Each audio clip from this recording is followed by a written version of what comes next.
وصليت على إبراهيم وعلى آل إبراهيم في العالمين إنك حميد مجيد. قال الله تبارك وتعالى في كلامه المجيد: أعوذ بالله من الشيطان الرجيم. بسم الله الرحمن الرحيم. وأتموا الحج والعمرة لله فإن أحصرتم فما استيسر من الهدي ولا تحلقوا رؤوسكم حتى يبلغ الهدي محله فمن كان منكم مريضا أو به أذى من رأسه ففدية من صيام أو صدقة أو نسك فإذا أمنتم فمن تمتع بالعمرة إلى الحج فما استيسر من الهدي فمن لم يجد فصيام 3 أيام في الحج و7 إذا رجعتم تلك 10 كاملة ذلك لمن لم يكن أهله حاضر المسجد الحرام واتقوا الله واعلموا أن الله شديد العقاب. قال المؤلف والمفسر رحمه الله تعالى: أدام النفع بعلومه وعلومكم في الدارين آمين، إلى أن قال: وقوله تبارك وتعالى: فإن أحصرتم فما استيسر من الهدي. ذكروا أن هذه الآية نزلت في سنة 6 أي عام الحديبية حين حال المشركون بين رسول الله صلى الله عليه وسلم وبين الوصول إلى البيت، وأنزل الله في ذلك سورة الفتح بكمالها، وأنزل لهم رخصة أن يذبحوا ما معهم من الهدي وكان 70 بدنة، وأن يحلقوا رؤوسهم وأن يتحللوا من إحرامهم، فعند ذلك أمرهم عليه السلام أن يحلقوا رؤوسهم وأن يتحللوا، فلم يفعلوا انتظارا للنسخ حتى خرج فحلق رأسه ففعل الناس، وكان منهم من قصر رأسه ولم يحلقه، فلذلك قال صلى الله عليه وسلم: رحم الله المحلقين. قالوا: والمقصرين يا رسول الله؟ فقال: في الثالثة والمقصرين، وقد كانوا اشتركوا في هديهم ذلك كل 7 في بدنة، وكانوا 1400، وكان منزلهم بالحديبية خارج الحرم، وقيل بل كانوا على طرف الحرم، فالله أعلم. اب مفسر رحمۃ اللہ علیہ قرآن مقدس کی اس آیت پر ارشاد فرماتی ہیں کہ فَإِنْ أُحْصِرْتُمْ فَمَا اسْتَيْسَرَ مِنَ الْهَدْيِ، یعنی پہلے تو آپ نے یہ مسئلہ پڑھا کہ اللہ نے حکم فرمایا کہ حج اور عمرہ جو ہے اس کو پورا ادا کرو۔ ان مسائل کے بعد یہ مسئلہ بھی واضح ہو گیا کہ حج کے تو اشہر معلومات ہیں، ایام معلومات ہیں، اس سے پہلے تو نہ کوئی حج کر سکتا ہے اور نہ حج ادا ہوتا ہے، لیکن عمرے کے لیے الحمدللہ کوئی پابندی نہیں ہے، بلکہ پہلے دور میں جو ایک مسئلہ تھا کہ وہ حج کے مہینوں میں عمرہ نہیں کرتے تھے، یہ بات بھی ختم ہو گئی، اب کوئی جب چاہے عمرہ کر سکتا ہے۔ اب اتنا فرق ضرور ہے کہ رمضان المبارک میں عمرے کی فضیلت زیادہ ہے، اور اسی طرح اللہ تبارک و تعالی نے جب حضور صلی اللہ علیہ وسلم کو 4 عمرے ذی القعدہ کے مہینے میں نصیب فرمائے ہیں تو علماء فرماتے ہیں کہ اس میں بھی اللہ کی کوئی حکمت تو ہے کہ آخر 4 آپ کے جو عمرے ہیں وہ اسی ایک مہینے میں آتے ہیں ذی القعدہ میں، یعنی جب بھی آپ آئے، حالانکہ 6 ہجری میں تشریف لائے، پھر 7 میں تشریف لائے، پھر 8 میں تشریف لائے، پھر 10 ہجری میں تشریف لائے، لیکن ہر دفعہ اللہ نے نصیب یہ فرمایا کہ آپ کا عمرہ جو ہے وہ ذی القعدہ میں ہو جائے۔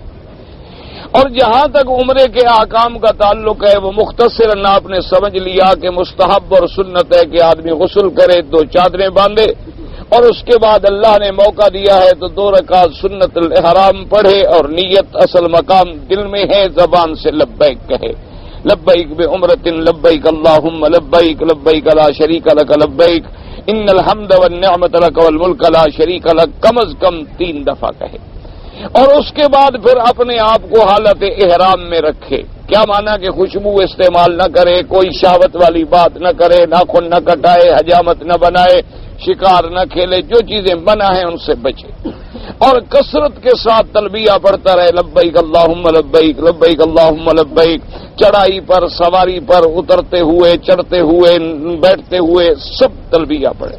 جب کعبۃ اللہ پہ نظر پڑے، جب باہر سے آئے اور پہلی نظر پڑے تو بس اب لبیک پڑھنا بند ہو گیا، اب آپ اس کے بعد لبیک نہیں پڑھیں گے۔ اور جب کعبۃ اللہ پر نظر پڑے تو اللہ سے دعا مانگے، وہ دعا قبول ہوتی ہے۔ اور اس کے بعد کعبہ شریف میں داخل ہونے کے بعد سب سے پہلا کام کیا ہے کہ وہ طواف کرے، چونکہ کعبۃ اللہ کا تحیہ بھی طواف ہے۔ ہاں، ایک مسئلہ یہ سمجھ لیں ساتھ میں کہ آپ مثلا احرام باندھ کے اپنے ملک سے آئے اور کعبہ شریف میں داخل ہوئے اور آگے عصر کی یا عشاء کی نماز کھڑی ہو گئی تو پہلے فرض پڑھیں گے۔ یہ نہیں ہے کہ اب آپ عمرے کو چلے جائیں کہ پہلے میں نے عمرہ کرنا ہے، پہلے آپ فرض ادا کریں گے، چونکہ فرض عبادت جب آ جائے تو باقی سب عبادات موقوف ہو جاتی ہیں۔ یعنی آپ رمضان میں روزے رکھتے ہیں فرض، اب کوئی کہے میں رمضان میں نفل روزہ رکھوں تو نہیں رکھ سکتا، کیونکہ پہلے فرض تو پورا کرے نا۔ جب فرض آ جائے گا تو باقی عبادات جو ہیں وہ خود بخود نوافل جو ہیں موقوف ہو جاتی ہیں۔ اب طواف کرنے کے بعد، اور طواف کا سہل طریقہ جو ہے، آسان طریقہ کہ حجر اسود کے سامنے کھڑا ہو اس انداز میں کہ اس کا کندھا جو ہے حجر اسود کے جو گول کنارہ ہے نا، کنارے کے برابر ہو، یعنی اب وہ پٹی سی ایک بنائی ہوئی ہے، انہوں نے اس پہ بھی کھڑا ہو جائے تو صحیح ہو جاتا۔ اور پھر بسم اللہ اللہ اکبر دونوں ہاتھوں کے ساتھ، اور تب تصور یہ ہو کہ چونکہ مجھے بوسے کا موقع نہیں مل رہا تو گویا میں نے ہاتھ اوپر رکھے ہیں اور حجر اسود کو بوسہ دے رہا ہوں، چونکہ یہ اشارہ بوسے کے قائم مقام ہے، لیکن گردن جھکانے کی، ایسا کرنے کی کوئی ضرورت نہیں ہوتی۔ اور تیسری بات یہ بھی سمجھ لیں کہ بعض ہمارے بھائی جو ہیں وہ آگے کھڑے ہو جاتے ہیں، ایک دفعہ، دو دفعہ، تین دفعہ، چار دفعہ، یہ منع ہے شریعت میں، یہ لوگوں کا راستہ روکنا ہے اور گناہ ہے۔ اور یعنی آپ جب رک کے کھڑے ہو جائیں گے تو لوگ دھکا دے رہے ہیں اور آپ کھڑے ہیں ضد کر کے، یہ بالکل ناجائز ہے۔ بس ایک سیکنڈ کے لیے وقوف ہو، بسم اللہ اللہ اکبر، اور چل پڑیں، کسی کا راستہ نہ روکیں۔ اور طواف کے اندر پڑھنا کیا ہے؟ سبحان اللہ والحمدللہ لا الہ الا اللہ اللہ اکبر وللہ الحمد۔ کوئی کتاب اٹھا کے پڑھنے کی ضرورت نہیں ہے، بلکہ یہ کتابیں اٹھا کے پڑھنا تو بدعت ہے۔ اصل یہ ہے کہ جو تمہیں یاد ہے وہ پڑھو، سبحان اللہ الحمدللہ لا الہ الا اللہ، کلمہ شریف، درود شریف، تاکہ تیرا ذکر میں دل لگے۔ اب تم کتابیں پڑھ رہے ہو، لفظ آ نہیں رہا، غلط پڑھ رہے ہو، پھر بار بار پڑھ رہے ہو اور سمجھ بھی کچھ نہیں آ رہا کہ میں کیا پڑھ رہا ہوں۔ جو دعا پڑھ رہے ہو تمہیں اس کا مطلب بھی نہیں آتا۔ تو دعا مانگنے کا نام ہے، دعا پڑھنے کا نام نہیں ہے کہ آدمی کاغذ پہ لکھی ہوئی دعا پڑھتا ہے، اس میں کیا ہے؟ اصل دعا وہ ہے جو تیرے دل سے نکلے، اور میرا مولا ہر بات ہر زبان سمجھتی ہے۔ جو تمہیں یاد ہے کلمہ شریف، درود شریف پڑھتے رہیں۔ اچھا جی، اب جناب طواف کے دوران میں اپنی نظر جو ہے نیچے رکھیں، ادب سے چلیں اور اسی دور میں چلتے رہیں جیسے آپ چل رہے ہیں۔ یہ معنی نہیں ہوتا کہ طواف کرتے کرتے کبھی ادھر چلے گئے، السلام علیکم جناب وہ خیال میرا جوتا ذرا لے لینا، اچھا جی میں آ رہا ہوں، السلام علیکم، پھر چل پڑے، یہ کوئی طواف نہیں ہوتا۔ جیسے آپ چل رہے ہیں اسی طرح چلتے رہیں، چونکہ طواف تو نماز کے حکم میں ہے۔ فرق صرف اتنا ہے کہ طواف میں بات کرنے کی اجازت ہے اور نماز میں بات کرنے کی اجازت نہیں۔ بات بھی طواف میں کون سی کرنے کی اجازت ہے؟ کس سے کہانیاں نہیں۔ مثلا کسی نے پوچھا بھی نماز ہو گئی، بتا دی ابھی نہیں ہوئی، ابھی ہوگی۔ کسی نے مسئلہ پوچھ لیا کہ جناب میں نے یہ غلطی کی ہے، مسئلہ سمجھا دیا، لیکن دنیاوی باتیں کرنے کا یہ موقع نہیں ہوتا۔ اور جب ایک چکر پورا ہو جائے تو پھر بسم اللہ اللہ اکبر وللہ الحمد۔ رکن یمانی پہ موقع ملے تو دایاں ہاتھ، صرف ایک ہاتھ، بسم اللہ اللہ اکبر۔ موقع نہ ملے تو بس اشارے کرنے کی بھی ضرورت نہیں ہے، آپ چلے جائیں وہاں سے اور حجر اسود پہ جا کے پھر آپ اشارہ کریں۔ جب 7 چکر پورے ہو جائیں تو 2 رکعت نماز امام ابو حنیفہ رحمۃ اللہ علیہ کے نزدیک تو واجب الطواف ہے اور باقی ائمہ کے نزدیک سنت الطواف ہے۔ تو 2 رکعت آپ مقام ابراہیم کے پیچھے، مقام ابراہیم آپ کے اور کعبہ شریف کے درمیان میں آ جائے، اب جتنی قریب ہوں گے الحمدللہ، نہ موقع ملے تو جتنی دور چلے جائیں کوئی فرق نہیں پڑتا ہے۔ مقام ابراہیم پہ رش ہے تو حتیم میں آگے 2 رکعت پڑھ لیں، حتیم کے اندر بھی رش ہے تو پورے مطاف میں جہاں موقع ملے 2 رکعت پڑھ لیں۔ اگر حج کے دن ہے مطاف میں بھی رش ہے تو پورے حرم میں جہاں موقع ملے پڑھ لیں، تاکہ کسی کے لیے راستہ نہ روکیں۔ جیسے اب ہمارے بھائی فرض نماز پڑھنے کے بعد پھر وہی سنتیں شروع کر دیتے ہیں، تو بھی طواف والے پھر آخر کہاں جائیں گے؟ نتیجہ کیا نکلتا ہے؟ کوئی اوپر گر رہا ہے، کوئی آگے گزر رہا ہے۔ تو تم جب ایسی جگہ نماز پڑھو گے کہ لوگ تیرے آگے گزرنے پہ مجبور ہوں، تو ان گزرنے والوں پہ گناہ نہیں ہوگا بلکہ پڑھنے والے پہ گناہ ہوگا کہ تم نے ان کا راستہ روک دیا۔ ورنہ تم نے نماز پڑھ لی ہے فرض، اب ہٹ جاؤ، تم نے سنتیں پڑھنی ہیں، نفل پڑھنے ہیں، دور جا کے پڑھو۔ جیسے صحابہ رضوان اللہ علیہم اجمعین فرماتی ہے کہ ہم جگہ بدل دیتے تھے اور کوشش یہ کرتے تھے کہ کسی ستون کے اوٹ میں پڑھیں تاکہ کوئی آدمی ہمارے آگے سے بھی نہ گزرے اور ہمارے خشوع اور خضوع کے اندر بھی کوئی فرق نہ آئے۔ تو جب 7 چکر پورے ہو گئے، 2 رکعتیں آپ نے پڑھ لی، تو زمزم کا پانی پینا جو ہے یہ بھی سنت ہے، لیکن ہر طواف کے بعد نہیں، عمرے والے طواف کے بعد۔ سمجھے مسئلہ؟ بعض لوگ ہر طواف کے بعد زمزم پینا چاہتے ہیں، ویسے تو آپ لاکھ دفعہ پئیں، کوئی منع نہیں، لیکن یہ نہ سمجھیں کہ ہر طواف کے بعد زمزم پینا ضروری ہے، یا اگر میں نے زمزم نہ پیا تو میرے طواف میں کوئی حرج ہو جائے گا، یہ کوئی ضروری نہیں۔ اور اسی طرح ملتزم پر جا کے کھڑے ہو کے دعا مانگنا جو ہے، اور اگر موقع ملے تو سینہ بھی لگا لیں۔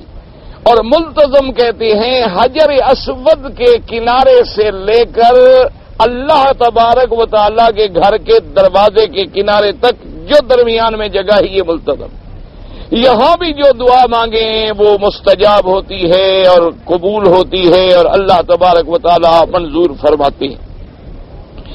اور اسی لیے جناب اب آپ نے دعا بھی مانگ لی، زمزم بھی پی لیا، تو اب آپ جائیں صفا مروہ کی طرف۔ صفا مروہ کی طرف جب جائیں، اب انہوں نے نیلے رنگ کی یا سبز رنگ کی بتی لگا دی ہے جو اشارہ کر رہی ہے کہ بھی صفا اسی طرف ہے۔ اور صفا کی طرف جب جائیں تو اس وقت بھی صرف اگر آتا ہو تو ابدأ کما بدا بہ اللہ ان الصفا والمروۃ من شعائر اللہ، یہ آیت پڑھیں۔ اور نہ آتا ہو تو کوئی حرج نہیں، صرف یہ دل میں کریں کہ یا اللہ یہ وہ صفا مروہ ہے جس کا تو نے دوڑنے کا حکم دیا ہے، تو نے اس کو شعائر اللہ میں شمار فرمایا ہے، اور جہاں تیرے انبیاء دوڑے ہیں اور میں عمرے کی سائی دوڑنے جا رہا ہوں، میرے لیے بھی آسان فرما دے، سہل فرما دے، اور میرے لیے بھی قبول و منظور فرما لے، اور صفا پہ اتنا اوپر چڑھیں کہ جہاں کھڑے ہوں تو کعبہ شریف نظر آ جائے۔ اچھا، اب یہ ضروری نہیں کہ ہر شکل میں نظر آئے، اب عمارت بن گئی، کسی جگہ نظر آتا ہے کسی جگہ نظر نہیں آتا، یعنی ایسی جگہ پہ آپ کھڑے ہوں کہ اگر سامنے دیواریں نہ ہوتی تو آپ کو کعبہ شریف نظر آ جاتا، اتنا اونچا ضروری نہیں ہے کہ آخری چوٹی پہ جا کے چڑھیں۔ اور وہاں کھڑے ہونے کے بعد اللہ سے دعائیں مانگیں، وہ بھی مستجاب ہوتی ہیں، اور پھر صفا سے شروع کریں، مروہ تک 1 چکر، مروہ سے صفا تک 2 چکر، اسی طرح شروع صفا پہ کریں گے، ختم مروہ پہ کریں گے۔ اس میں بھی کیا پڑھنا ہے؟ جو تجھے یاد ہے، جو تمہیں یاد ہے، درود شریف، کلمہ شریف، سبحان اللہ، الحمدللہ، اپنی زبان میں دعائیں مانگتے رہو۔ جو مقصد یہ ہے کہ دل لگے عبادت میں، تیرا دل ادھر متوجہ ہو کہ میں کیا کر رہا ہوں۔ جب آپ مروہ پہ فارغ ہو جائیں تو اب جا کے سر پہ اس طرح پھروائیں، اور اس طرح پھروانے کے بعد اب احرام کی پابندی ختم ہو گئی، تمہارا عمرہ مکمل ہو گیا۔ اگر تمہارے بال بڑے بڑے ہیں تو اس کو اتنا کٹوائیں کہ چوتھا حصہ بالوں کا سارے سر کا کٹ جائے، یعنی مثلا اتنے بال ہیں تو اب اتنے بال سارے سر کے اتار دیں، پھر آپ احرام سے فارغ ہو جائیں گے۔ یہ تو تھے مختصر طور پہ عمرہ کرنے کا طریقہ۔ اب جناب مسئلہ دوسرا قرآن پاک ہمیں سمجھاتے ہیں کہ بھئی ہم نے احرام عمرے کا میقات سے باندھ لیا، لیکن اللہ معاف کرے کہ ہمیں روک دیا گیا، یعنی کبھی تو دشمن نے روک دیا۔ اچھا، کبھی ایسا ہوتا ہے خدا معاف فرمائے کہ کوئی ایسی تکلیف ہو گئی کہ اب ہم چلنے کے قابل نہیں رہے۔ اچھا، کبھی ایسا ہوتا ہے کہ بھائی راستے میں کوئی ایسی خطرناک حالت پیدا ہو گئی ہے، سچویشن پیدا ہو گئی ہے کہ بھئی ہم نہیں جا سکتے. اگر یہ ہو جائے تو بھائی پھر ہم کیا کریں؟ اس کے لیے یاد رکھیں یہ مسئلہ نہیں کہ بس وہیں کھڑے کھڑے چادریں اتار کے پھینک دو اور کپڑے پہن لو، نہ، بلکہ حکم یہ ہے کہ ایک بکری بطور ہدیہ احسار جو ہے وہ اللہ کے حرم میں بھجوائیں. کیا مانا؟ آپ بکری تو آپ بھیج نہیں سکتے، پیسے بھجوا دیں، کوئی دوست ہے اسے فون کر دیں کہ میری طرف سے دم احسار حرم میں ذبح کرو. جب وہ ذبح کر کے تمہیں اطلاع کرے پھر تم سر مڈا کے احرام سے باہر نکلو گے، ورنہ یہ نہیں کہ آپ نے ملک میں بھی جب چاہا احرام باندھ لیا، اچھا جی جہاز لیٹ ہو گیا کھول دیا، اچھا جی فلائٹ ہماری کینسل ہو گئی ہے آج ہمیں نہیں بھیج رہے کل ہمیں بھیجیں گے تو لہذا احرام کھول دیا. یہ کوئی بچوں کا کھیل نہیں ہوتا کہ جب چاہو احرام باندھ لو، جب چاہو چادریں کھول کے پھینک دو، اور جب چاہا تو پھر 2 رکعت پڑھی اور پھر احرام باندھ لیا. نا، بالکل احرام آخری وقت میں باندھیں، تسلی کر لیں کہ بھی میں ٹھیک ٹھاک جا رہا ہوں انشاءاللہ. اور اگر رکاوٹ ہو گئی ہے تو احرام میں رہیں. امام ابو حنیفہ رحمۃ اللہ علیہ فرماتے ہیں جب تک مکے میں بکری ذبح نہ ہو اور تجھے اطلاع نہ ملے تم احرام سے نہیں نکل سکتے، چاہے جتنے دن لگ جائے احرام میں رہو. اچھا، بعض ائمہ یہ فرماتے ہیں کہ جس جگہ تمہیں روکا گیا ہے وہاں ایک بکری ذبح کر دو، پھر بال کٹواؤ اور احرام سے نکلو. وہ یہ نہیں کہ بال مڈائے بغیر احرام سے نکل جاؤ، بال ہر شکل میں مڈانے پڑیں گے. فرق صرف اتنا ہو گیا کہ امام صاحب رحمت اللہ علیہ کے نزدیک بکری کہاں ذبح ہوگی؟ حد حرم میں، کیونکہ وہ فرماتے حتی یبلغ الہدی محلہ. اللہ کا قرآن کہتا ہے کہ جب جانور پہنچے اپنے مقام پہ، اور جانور کا مقام کون سا ہے وہ بھی قرآن نے ہمیں بتلایا کہ حدی بالغ الکعبۃ، کے قربانی کے جانور کو پہنچاؤ کعبہ میں یعنی حرم میں. تو اب یہ مسئلہ احسار جو ہے یہ پیش ہوتا ہے. اللہ پاک فرماتی ہیں کہ فَإِنْ أُحْصِرْتُمْ فَمَسْتَيْسَرَ مِنَ الْهَدْيِ. اب جناب عمل اس پر واقعہ جو ہے جب یہ آیت نازل ہوئی کہ میرے آقا سرکار مدینہ اللہ کے کروڑوں صلاۃ و سلام ہوں آپ پر، اور جناب اپنے 1400 صحابہ رضوان اللہ علیہم اجمعین فدائیان رسول اور شمع رسالت کے پروانے 1407 ہیں، احرام باندھے ہوئے ہیں. اور جب آپ حدیبیہ پہ پہنچے تو مشرکین مکہ نے روک دیا کہ جی ہم آپ کو نہیں آنے دیتے. بڑا مشہور واقعہ ہے اور آپ نے الحمدللہ پڑھ لیا ہے کئی دفعہ. تو بہرحال جب بالکل کوئی صورت نہ رہی، سلو ہو گئی، اب حضور نے حکم فرمایا کہ بھی ہر آدمی قربانی کا جانور ذبح کرے اور سر پہ اس طرح پھروائے، بال منڈوائے، کٹوائے اور احرام کھولے اور واپس مدینہ منورہ چلے. اس حدیث سے مبارک میں اختصار ہے. دوسری حدیث سے مبارک میں تفصیل ہے کہ جب میرے آقا نے یہ حکم فرمایا تو صحابہ بیٹھے رہے.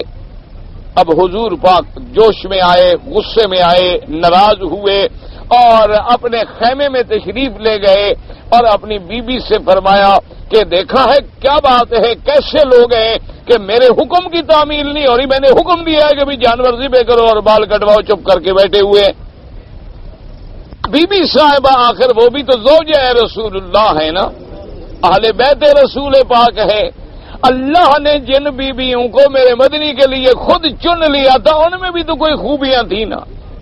تو بی بی صاحبہ نے عرض کیا، اس نے کہا حضور یہ ہو سکتا ہے کہ صحابہ آپ کا انکار کریں یا آپ کا حکم نہ مانے، سوال پیدا نہیں ہوتا.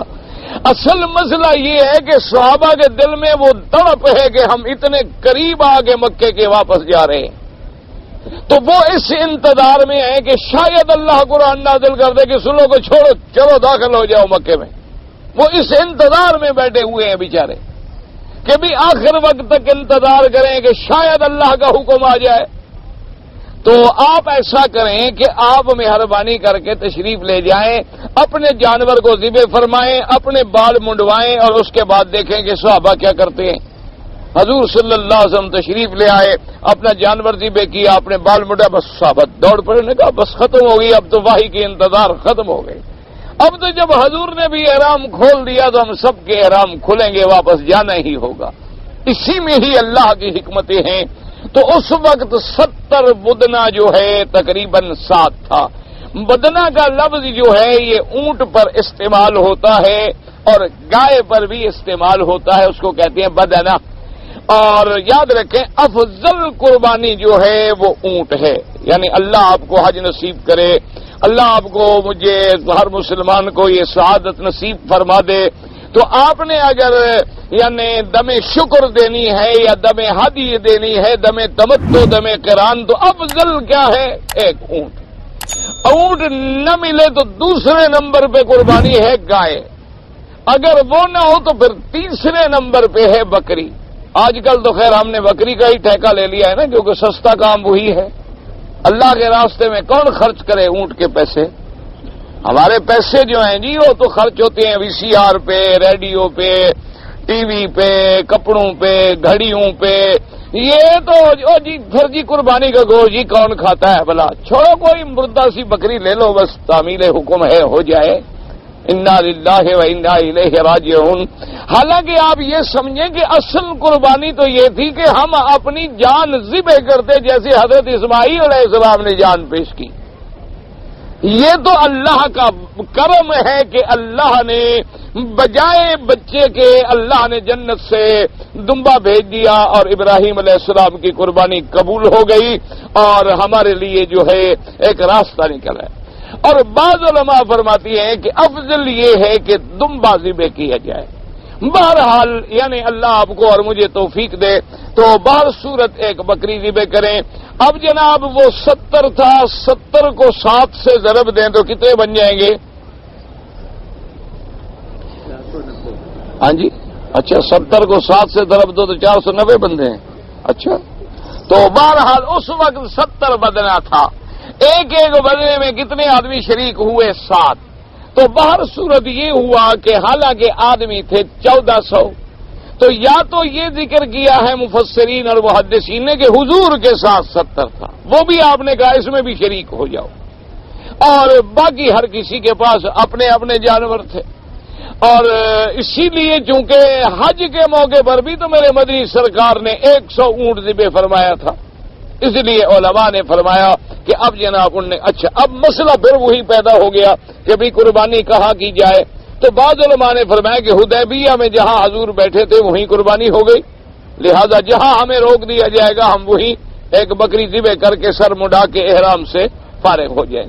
لیکن امام ابو حنیفہ رحمۃ اللہ علیہ فرماتے ہیں کہ جہاں حضور بیٹھے تھے پہلے وہ جگہ تو جا کے دیکھ لو، وہ مقام شجرہ، مقام بیعت، حضور پاک کا بیٹھنا، وہ تو حضور صلی اللہ علیہ وسلم بالکل عین حرم کے کنارے کے اوپر تو بیٹھے ہوئے تھے، لہذا اس وقت کوئی حدود بھی لگے ہوئے نہیں تھے، ذبح تو حد حرم میں ہوئی، کیونکہ جب قرآن کہتا ہے ہدی بالغ الکعبہ، جب قرآن کہتا ہے حتی یبلغ الہدی محلہ، تو اللہ کا نبی تو قرآن سمجھانے کے لیے آتے ہیں، قرآن کی تفسیر بیان فرمانے کے لیے آتے ہیں۔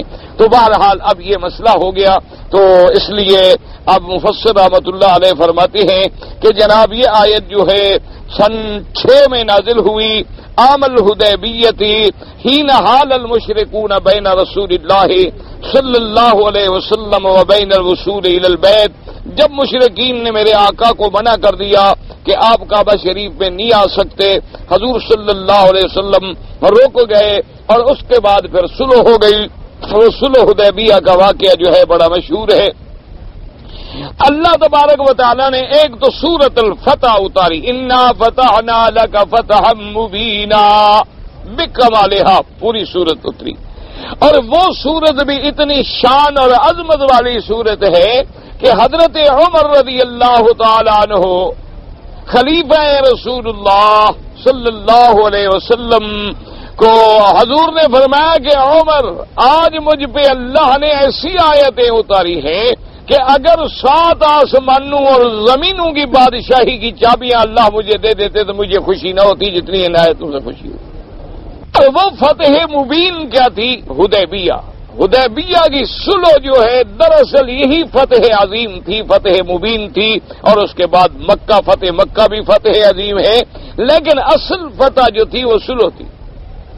حالانکہ بظاہر تو صحابہ رضوان اللہ علیہم اجمعین حیران تھے کہ بھی ہم نے تو دب کر صلح کی ہے، شرطیں تو ساری ہم نے مشرکین کی مان لی ہے، لیکن اللہ نے فرمایا کہ میرے مدنی یہ فتح جو ہے فتح مبین ہے کہ وہ کافر جو نعوذ باللہ مسلمانوں کو چند آدمی اور حقیر اور جادوگر ساحر اور نعوذ باللہ ناقابل توجہ سمجھتے تھے، یعنی کہتے تھے کہ اللہ کے نبی یہ لوگ آپ کے ساتھ ہیں اور ہم بھی مسلمان ہو کے ان غریبوں کے ساتھ بیٹھے، آج ان کو فریق مان لیا اور برابر بیٹھ کے فریق مان کے سلو کرنی پڑی۔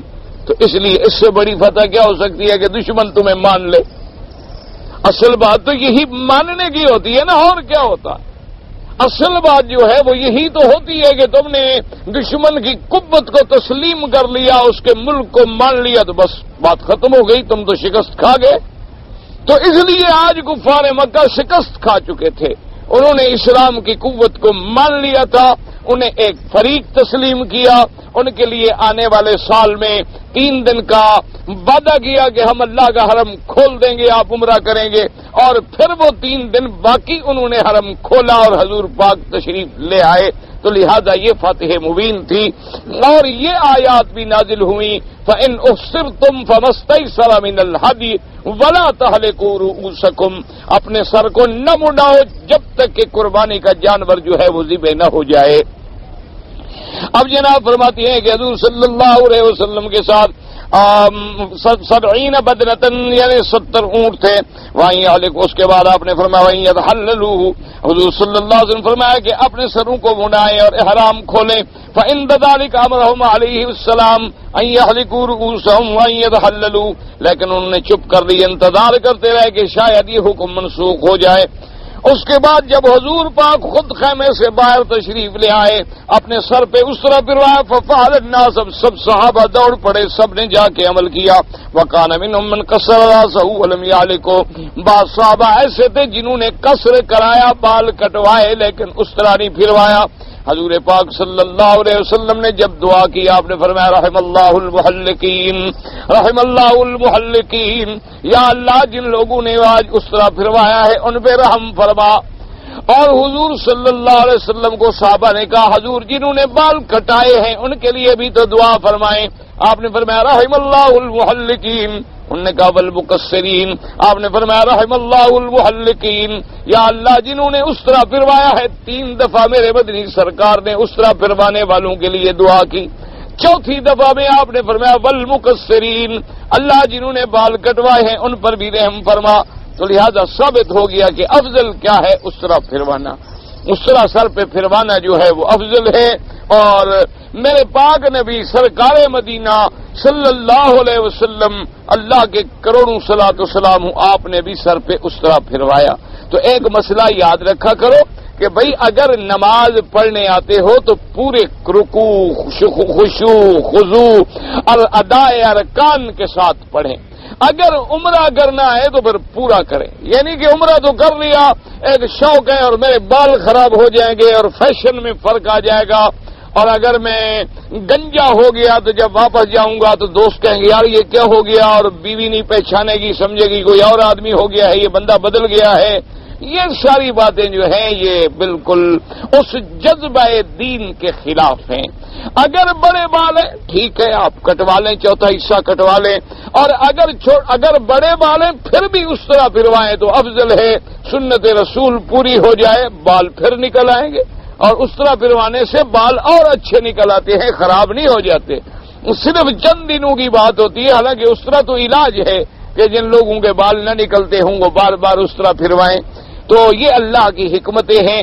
اسی طرح اگر طواف کرنا ہے تو طواف سمجھ کے کریں، یہ نہیں کہ لڑ رہے ہیں اور بھاگ رہے ہیں اور بوسہ دینے کے لیے لوگوں کے نیچے سے یوں نکل رہے ہیں، اچھا، اور لائن الٹی لگا کے کھڑے ہیں کہ بوسے کا موقع مل جائے، اور کعبۃ اللہ کا طواف چھوڑ کے 1.5 گھنٹے کھڑے ہو، کیا مطلب؟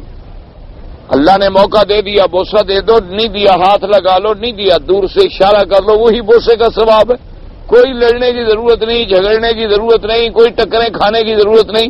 اگر موقع مل جائے سبحان اللہ، اللہ نصیب فرما دے، نہیں ملا ہے ہاتھ لگا کے چوم لو، اگر وہ بھی نہیں ملا ہے تو بسم اللہ اللہ اکبر وللہ الحمد، اسی کا وہی ثواب ہے جو بوسے کا ثواب ہے۔ اس لیے ہمیشہ، اچھا جیسے مثلا ہمارے بھائی نماز بھی پڑھتے ہیں، اللہ کا شکر ہے، اللہ پاک رحمت فرمائے، اور دعا کرو اللہ آپ کے ملک میں بھی مسجدوں کو آباد فرمائے، اور آج کل جو حالات ہیں دعا کریں اللہ امن قائم فرمائیں۔ تم مسلمان مکے میں رہتے ہو، مدینے میں رہتے ہو، میں بڑی درد مندی سے درخواست کرتا ہوں کہ چھوڑیں پارٹیوں کو، ہمارا کیا ہے کسی پارٹی سے، کسی سیاست سے، کسی لیڈر سے ہمارا کیا واسطہ ہو سکتا ہے، لیکن ملک ہے تو تم سب ہو۔ اگر ملک ہی نہیں ہوگا تو کہاں کی لیڈریاں اور کہاں کے مولوی اور کہاں کی جماعتیں اور کہاں کی تقریریں اور کہاں کے جناب روب؟ پھر ذرا ان لوگوں پہ نظر ڈالو جن کے ملک نہ رہے، پھر ان پہ کیا گزری، ذرا تاریخ اٹھا کے پڑھیں۔ اور اس لیے ہم لوگ کچھ نہیں کر سکتے، آپ قطعاً چھوڑ دیں، کسی سے آپ ناراض ہیں، کسی سے آپ کا جب تعلق ہے، چھوڑیں ان پارٹیوں کو۔ آپ تو کعبے میں دعا کریں کہ اللہ ملک کی حفاظت فرما اور ملک پہ رحم فرما اور امن قائم فرما، اور تیری نظروں میں جو لوگ ٹھیک ہیں ان کی مدد فرما۔ تو جانتا ہے، ہم تو جاہل ہیں، ہمیں کیا پتا؟ ہم تو پڑھیں گے، ایک آدمی تعریف لکھے گا، دوسرا شکایت لکھ دے گا، 4 آدمی اخبار میں لکھیں گے یہ فرشتہ ہے، 4 لکھیں گے شیطان۔ یہ تو کوئی مسئلہ نہیں ہے، ان باتوں کو چھوڑیں، اب سب کچھ اللہ پہ چھوڑیں۔ حالات اس مقام پہ چلے گئے، اور میرے بھی غائبانہ دوست تھے کہ کعبے میں رحمت کی دعائیں کرو، تم سب کے لیے بھلائی کی دعائیں کرو، سب کے لیے ہدایت کی دعائیں کرو، خیر کی دعائیں کرو، امن اور سلامتی کی دعائیں کرو، اللہ تبارک و تعالیٰ سے مانگیں۔ اور جب تک یاد رکھو یہ باقی جتنے اسباب پہ عمل ہو رہا ہے نا یہ سب غلط ہیں، جتنے اسباب پہ عمل ہو رہے ہیں نا یہ کچھ نہیں، فضول ہیں، یہ کچھ نہیں ہے، گولیاں، رینجر، فوجیں، موجیں کچھ نہیں کر سکتی جب تک میرا رب راضی نہیں ہوگا، اور میرا مولا کب راضی ہوگا؟ جب ہم بندے بن کے اس کے دروازے پہ گر جائیں گے کہ مولا ہمیں معاف کر، بس جب ہم دروازے پہ گر گئے، ہم سجدے میں گر گئے، اب یہ عالم ہو کہ نماز پڑھی جائے تو مسجد کو تالا لگا دیتے ہیں، جب نمازی اندر آ جاتے ہیں تو مسجدوں کو تالا لگا دیتے ہیں کیونکہ نماز پڑھتے ہوئے لوگ آگے مار دیتے ہیں۔ تو جب یہ عالم ہے تو آپ صرف دعا کریں، کسی کے لیے صرف یہ دعا کریں کہ مولا ہم خطا کار ہیں، ہم گناہ گار ہیں، ہم بالکل اپنے خطاؤں کا اقرار کرتے ہیں، ہمارے حال پہ رحم کر، بس یہ دعا کیا کریں۔ طواف کے بعد، نماز کے بعد، اللہ کے حرم میں فرض نمازوں کے بعد، رات کو اللہ تہجد میں تمہیں اٹھنے کی توفیق دے تو اللہ کے آگے گڑ گڑا کے اللہ سے معافی مانگیں، اللہ سے دعائیں مانگیں۔ یاد رکھیں ملک ہے تو سب کچھ ہے، اور اگر خدا نہ کرے اللہ وہ وقت نہ دکھلائے کسی کو کہ اگر کچھ ہو گیا تو پھر کیا ہوگا، یا اب یہ تو زبان پہ بھی لفظ آنا مشکل ہو جاتا ہے۔ اللہ پاک ہر مسلمان ملک کی اور مسلمانوں کی جان، مال، آبرو، عزت کی حفاظت کریں۔ اب جناب فرماتے ہیں بلّہ اختلف العلماء، اب علماء کرام کا اس مسئلے میں اختلاف ہے، کیا هل يختص الحصر بالعدو فلا يتحلل الا من نظره عدو لا مرض ولا غيره ولا قولين؟ فقال ابن ابي حاتم حدثنا محمد بن عبد الله بن يزيد المقري قال حدثنا سفيان بن دينار بن باز ابن ابي نجيه بن باز انه قال هذا العدو فأما من أصابه مرض أو وجع أو زلال فليس عليه شيء إنما قال إذا آمنتم فليس الأمن أثرا قال روان ابن۔ اب جناب مسئلہ ایک اور ہے، وہ یہ سوچیں کہ کیا احصار جو ہے، کہ احصار کس کو کہتے ہیں؟ تو بعض علماء کہتے ہیں احصار یہ ہے کہ دشمن نے ہمیں روک دیا، جیسے میرے مدنی پاک کو مشرکین مکہ نے عمرہ کرنے سے روک دیا۔ اچھا اگر ہم بیمار ہو گئے تو بیماری میں بھی تو ہم رک گئے، یا کوئی ہمیں چوٹ لگ گئی، کوئی تکلیف ہو گئی، پھر بھی تو ہم رک گئے، کہتے نہیں وہ احصار نہیں، اس کا معنی، اس کا تعلق احصار سے نہیں۔ احصار صرف اس وقت ہے جب تمہیں کوئی دشمن روکے، لا حصر الا من عدو احصار ما سوائے دشمن کے روکنے کے نہیں ہوتا، لا من مرض ولا غیرہ، نہ مرض سے نہ کسی اور چیز سے۔ ایک قول ہے، سمجھ لیں، ابھی آگے جا کے پھر جمہور کی رائے آئے گی۔ ایک قول جو ہے وہ یہ ہو گیا، کیوں وہ کہتی ہیں قرآن کہتا ہے فَإِذَا أَمِنْتُمْ، کہ جب تم امن میں آ جاؤ، تو امن تو تب ہوگا کہ پہلے دشمن نے لڑائی کی، روک دیا، اب امن ہو گیا۔ تو اس لیے بعض علماء فرماتے ہیں کہ احصار صرف وہ ہوتا ہے جب دشمن روکے۔ اب جناب اس کی بات فرماتی ہیں والقول الثانی ان الحصر اعم من ان يكون بعدو او مرض او زلال وهو التوحان عن الطريق او نحو ذلك، اور دوسرا قول یہ ہے کہ رکنے کا معنی یہ ہے کہ ہمیں روکا گیا، چاہے دشمن نے روک دیا، بیماری نے روک دیا، ہم بھٹک گئے اور راستہ بھول کے کھو گئے، رک گئے، اور تو یہ سب احصار ہے، یعنی یہ جو ہے اور سب احصار میں داخل ہے کہ منع احصار کا یہ ہے کہ جب تمہیں منع کر دیا گیا، اب چاہے منع دشمن نے کیا، منع بیماری نے کیا، اور منع جو ہے ہم بھٹک گئے، اللہ معاف کرے، راستے ملنے کا کوئی امکان نہ رہا، کیونکہ پہلے دور میں تو لوگ پیدل حج کرتے تھے نا بیچارے۔ قال الامام محمد حدثنا يحيى بن سعيد قال حدثنا حجاج بن الصباح بن يحيى بن ابي كثير عن اكرمة الحجاج بن ابي الانصاري قال سمعت رسول الله صلى الله عليه وسلم يقول من كساه وجع او ارج فقد حل وعليه حجة اخرى۔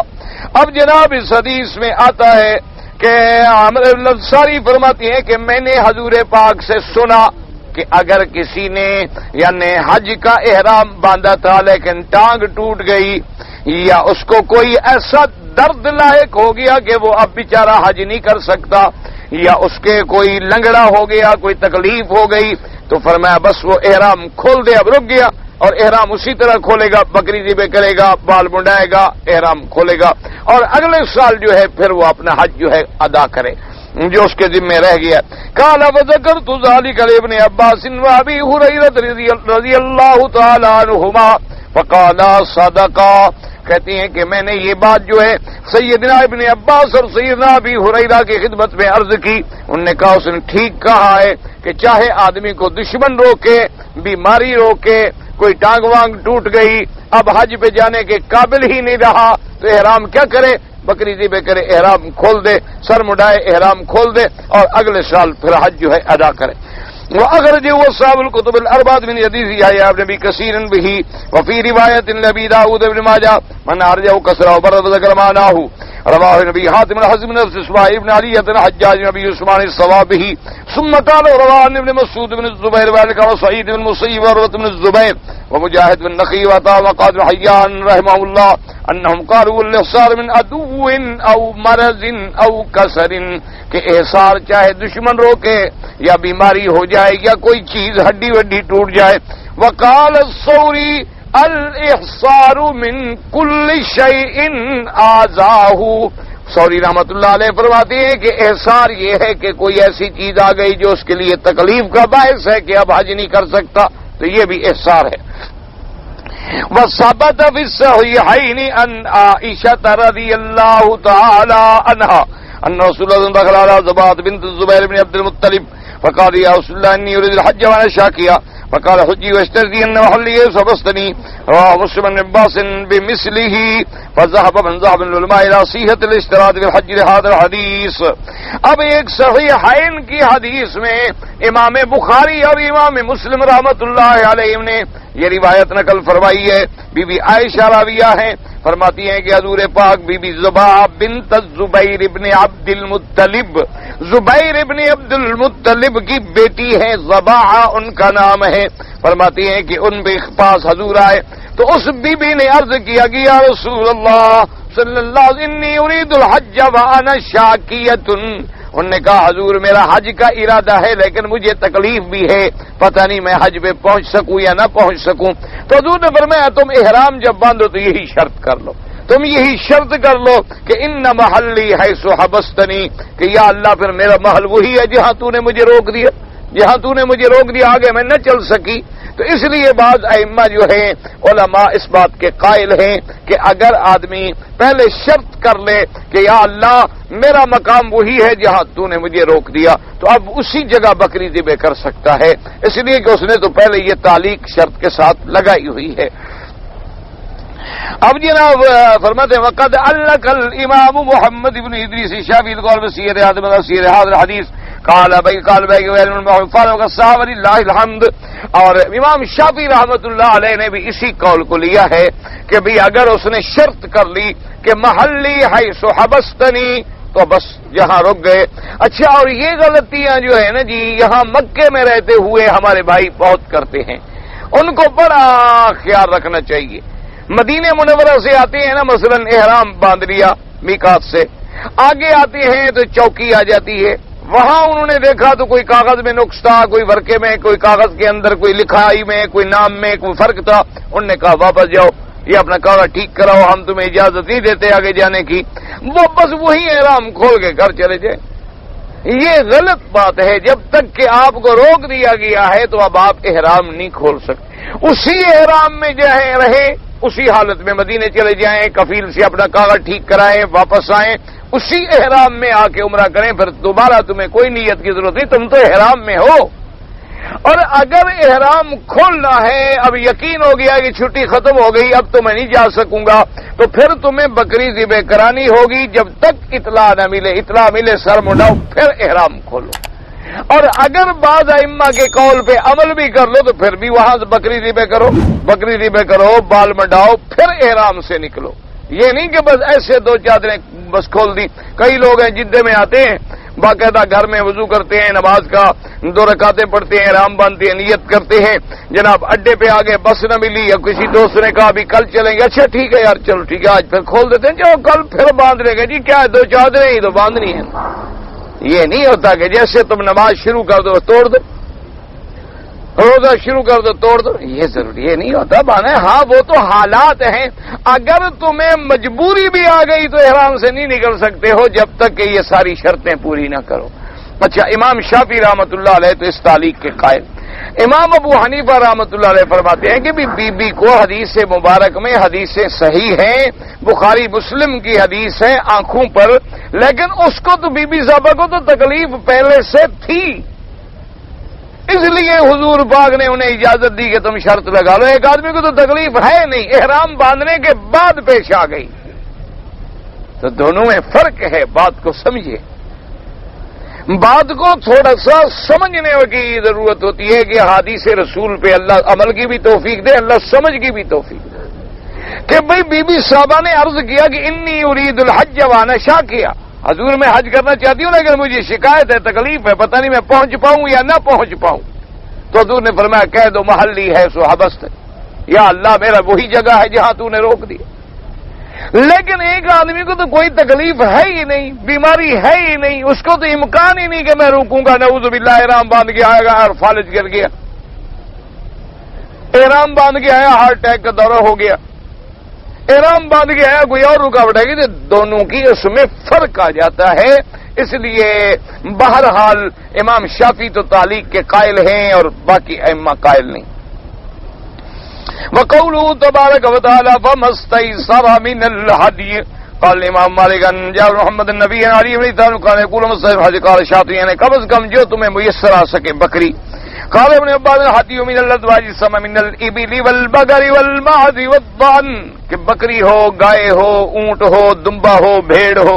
وقال صلی اللہ علیہ وسلم بہن بعد بھی قال مستيسر من الهدي قال شاط وقد قال تعالى جاءت رسول الله محمد علي بن حسين الرحمن القاضي الشافعي النخعي والحسن وقال الضحاك مقارن كان وغيره من ذلك وهو مذهب الائمه الاربعه، چاروں ائمہ کا یہ مسلک ہے کہ بھئی اللہ پاک رحمت فرمائے، اگر تمہیں احصار ہو جائے، دشمن روک دے، تو اب تمہیں ایک ہدیہ دینی ہے۔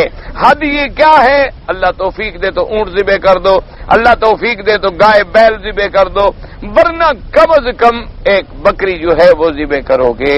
تو یہی مسلک ہے اور یہی اتفاق ہے ائمہ اربعہ رحمہم اللہ تعالی علیہم اجمعین کا۔ اور اسی باتوں سے اندازہ لگا لیا کرو کہ اب دیکھیں امام ابن کثیر کتنا بڑا عالم ہے، مفسر ابن کثیر رحمت اللہ علیہ، اگر جس کی یہ تفسیر پڑھ رہے ہیں آپ، اور ساری دنیا میں جس کی تفسیر پڑھی جاتی ہے۔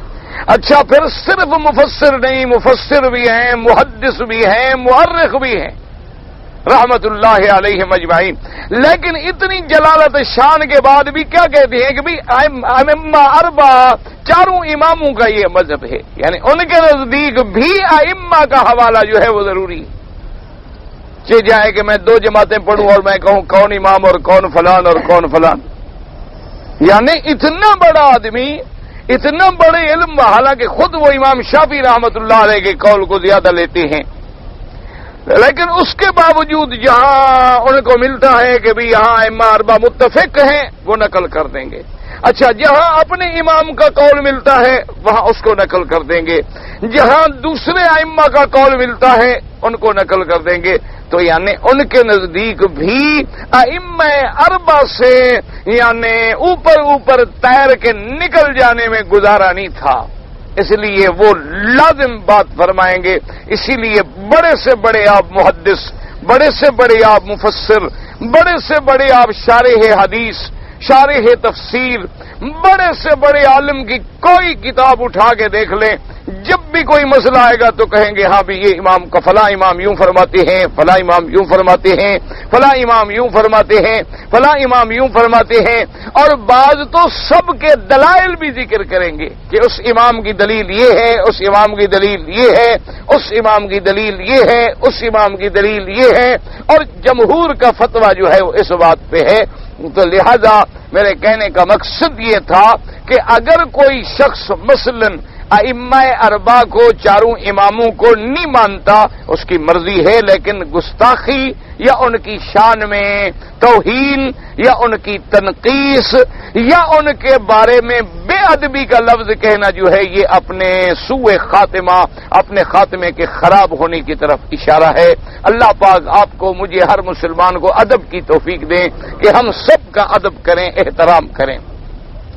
اس لیے فرماتے ہیں کہ وہ مذہب الائمۃ الاربعہ، یہی مذہب ہے ائمہ اربعہ کا۔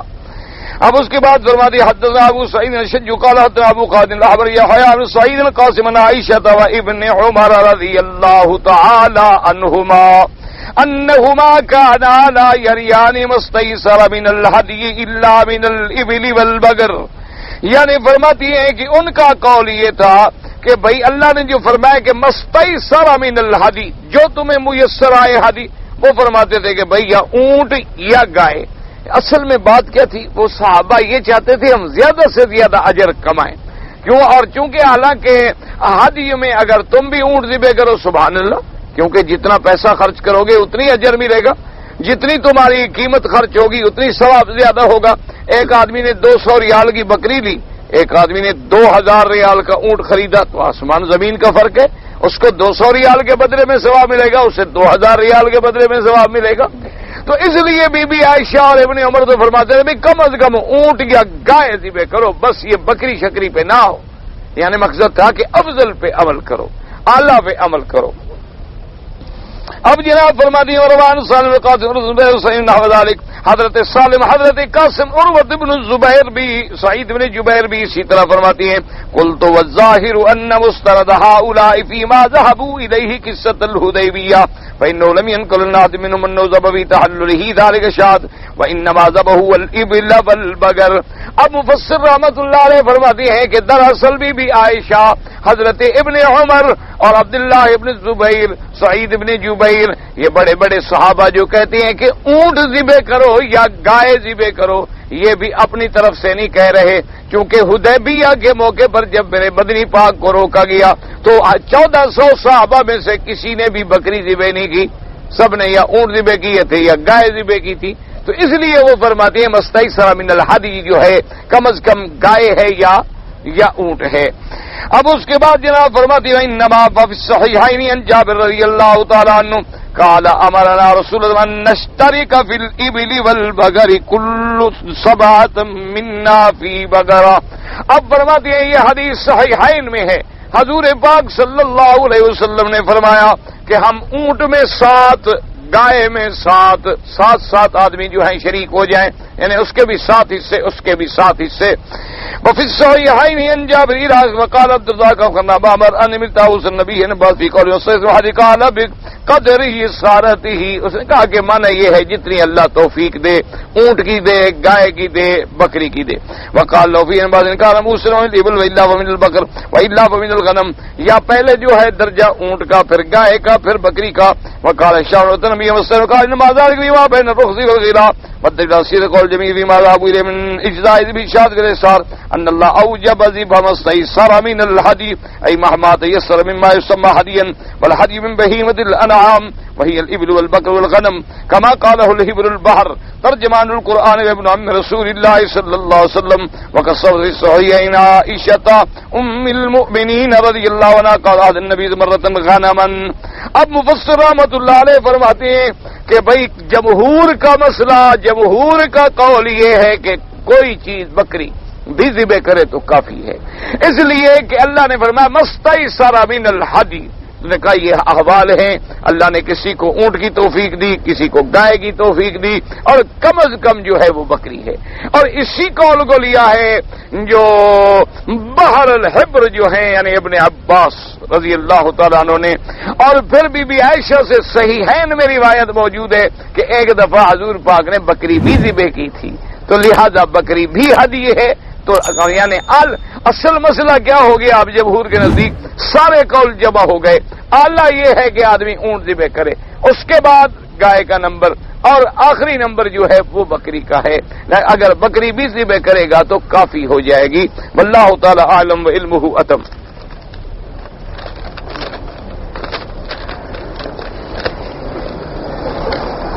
جی کہ میں نے دکانیں بنوائی ہیں اور میں کرائے پر دینا چاہتا ہوں، تو دکان جو ہے کوئی اس میں ویڈیو آڈیو کیسٹ وغیرہ کھولنے چاہتے، کوشش تو یہ کریں، بات سنیں اور سمجھیں کہ آپ ان لوگوں کو کرائے پہ نہ دیں جو غلط کام کریں. کوشش اپنی طرف سے یہ کریں. اچھا ان کا کام مشترک ہے، اچھا بھی ہے غلط بھی ہے. دیکھو نا بعض آدمی ہیں ان کے پاس صحیح چیزیں بھی دکان میں ہوتی ہیں، غلط چیزیں بھی ہوتی ہیں، تو اس لیے تمہیں کرائے پر تو گناہ نہیں ہوگا، لیکن ایک قسم کی معاونت آ جاتی ہے. بچنے کی کوشش کرو، بچنے کی کوشش کرو، ورنہ فقہا کے نزدیک فتویٰ یہ ہے کہ تم نے اپنی چیز کا کرایہ لینا ہے، آگے اگلا کیا استعمال کرتا ہے اس کا گناہ اس پر ہے. تو بہرحال تم بھی بچنے کی جتنا ممکن ہو کوشش کرو. کہتے ہیں جی کہ بنگلہ دیش میں تبلیغی جماعت کا اجتماع ہوتا ہے اور لاکھوں کا اجتماع ہوتا ہے، وہاں بغیر لاؤڈ سپیکر کے نماز پڑھتے ہیں، اور یہاں مسجدوں میں بھی لاؤڈ سپیکر پہ پڑھتے ہیں. گزارش یہ ہے میرے بھائی، بات وہی آ گئی. ابھی اگر آپ نے مسئلے پہ غور کیا ہوتا تو یہ سمجھ لیتے کہ بھئی اگر مجھے قربانی دینی ہو تو افضل کیا ہے؟ ہاں جی، اچھا اونٹ کے بعد دوسرا نمبر کیا ہے اور آخری نمبر کیا ہے؟ بکری.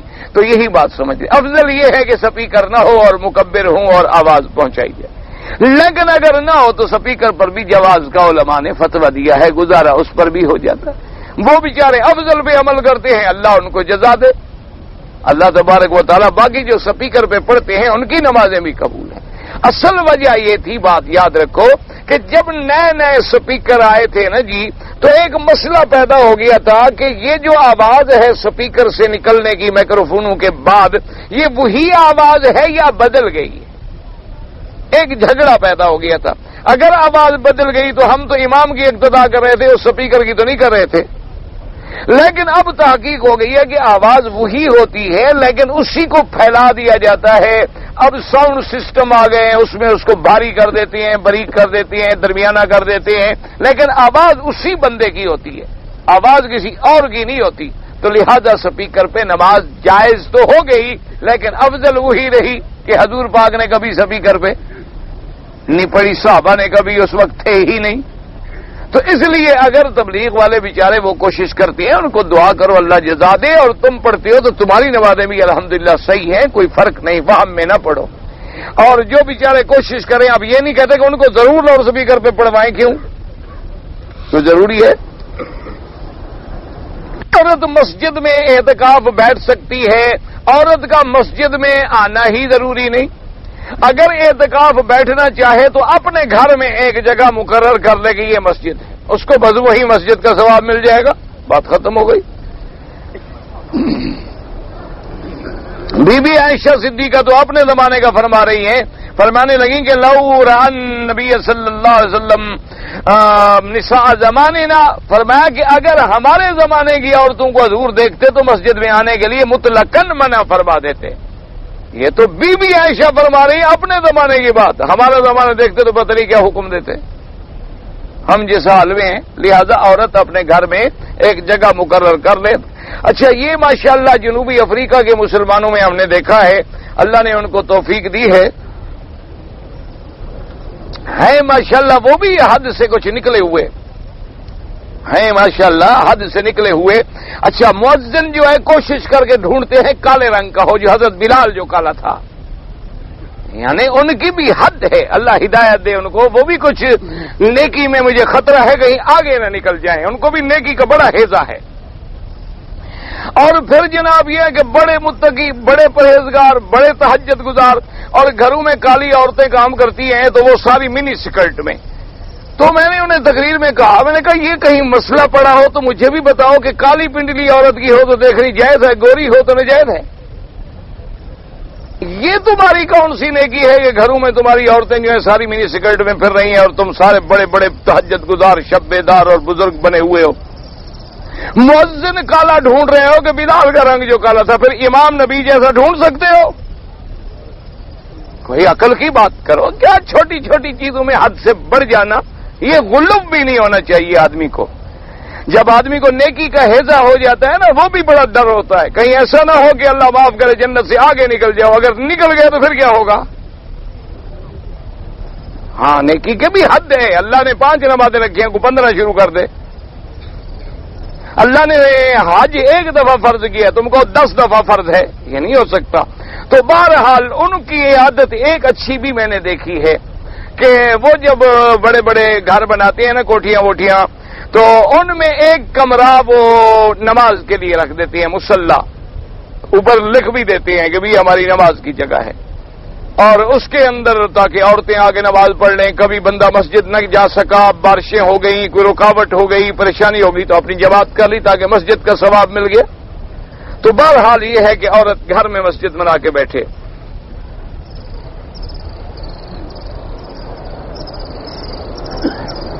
کہتے جی حضرت علی رضی اللہ تعالیٰ عنہ نے جو پیشین گوئی کی تھی کہ میرے بارے میں 3 گروہ پیدا ہوں گے, 3 گروہ تو نہیں کہا تھا, انہوں نے فرمایا کہ سیہلک فی فئتان, میرے بارے میں 2 جماعتیں ہلاک ہو جائیں گی, ایک محبت میں بڑھ جانے والے, ایک بغض میں بڑھ جانے. یہ علم غیب تھوڑا, یہ تو تجربہ ہے, آپ کے سامنے پیش آ رہا تھا. علم غیب کا کیا تعلق ہے؟ یہ تو آپ کے دور میں یہ عالم تھا نا کہ کچھ خوارج بن گئے تھے, کچھ حضرت کے شیعہ بن گئے, کچھ نے آپ کو خدا بنا لیا, اور کچھ کہتے تھے عورتیں منت مانتی تھی کہ اگر حضرت علی کا سر کاٹ کے لے آؤ تو پھر میں نکاح کروں گی. تو دونوں فتنے حضرت کے سامنے موجود تھے, اس میں علم غیب کی کیا تکلیف ہو گئی آپ کو؟